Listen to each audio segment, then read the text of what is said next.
Ale keď nemám kvalitnú fotografiu, lebo pochopil som, že funguje to tak, že ako mám adresu na internete, nájdem si, pošlem fotku a na konci dostanem poštou nejaký takýto obrázok v rozmere, ktorý si určím.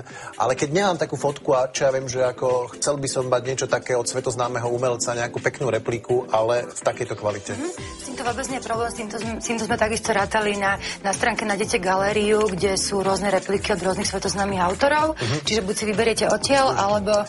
No napríklad. Napríklad tam Mona Lisa, ako vidíte, alebo ešte je tu druhá možnosť, v podkolónke blog sú vlastne znázornené tam zoznam databázov obrázkov, platených alebo neplatených, kde si ľudia môžu stiahnuť podľa vlastných predstav, čo sa im hodí. Hej. Takže...